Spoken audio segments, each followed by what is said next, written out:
This is Alan Bush with the Daily Financial Forecast for Tuesday, July 12th.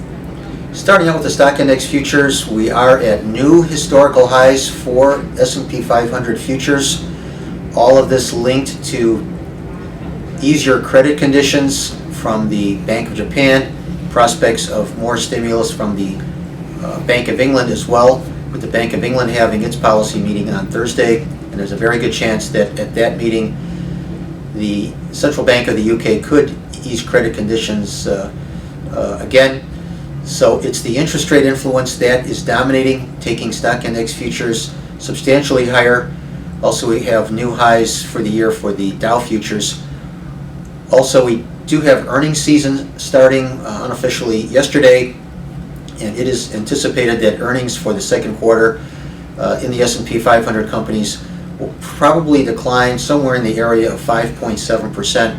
But the question you may ask is, how can stock indices continue to advance with earnings coming in at a subpar level? And the answer is, once again, interest rates are low and are going to become even lower. That is the dominant influence that will take the indices to further gains. Now, moving over to the currencies, we are seeing the pound trading higher on news that we are about to have a new UK Prime Minister. So some of the politics settling down a little bit in the UK, that's supportive to the pound. However, we feel that gains are likely to be limited, as we mentioned, with the Bank of England having their policy meeting Thursday. More stimulus likely from the Bank of England at that meeting, and that would be a bearish factor for the British pound. So any gains in the pound, I think, should be used as a selling opportunity. Also seeing the yen trading lower again for a second day as prospects of additional Bank of Japan easing come into play. So the yen will probably come under some additional pressure, especially after flight to quality longs now appear to be continuing to be liquidated.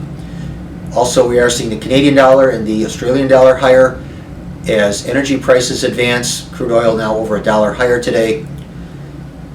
Now, moving over to the interest rate futures markets, lower prices again as flight to quality longs are being liquidated in light of a political situation that appears to be calming down in the UK. Higher energy prices a negative for the treasuries, higher stock indices a negative for the treasuries.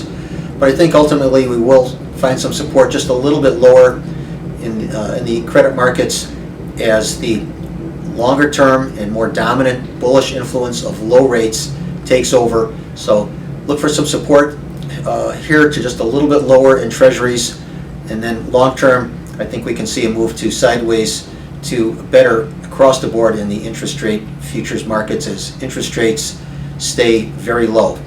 Also in the gold and silver, flight to quality longs liquidated in the gold right now, but I think this is a very good buying opportunity with pressure now for the last couple of days in the gold market.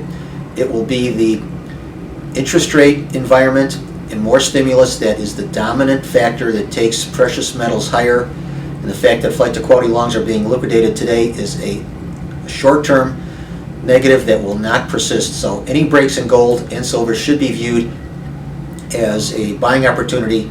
We are in the very, very early stages of a bull market in gold and silver, which is why I want to raise my coffee cup, and this is the bullish coffee cup. Buy gold and silver on breaks. So good trading, everyone. Once again, remember, these are my opinions alone and are not the opinions of ADMIS or Archer Daniels Midland.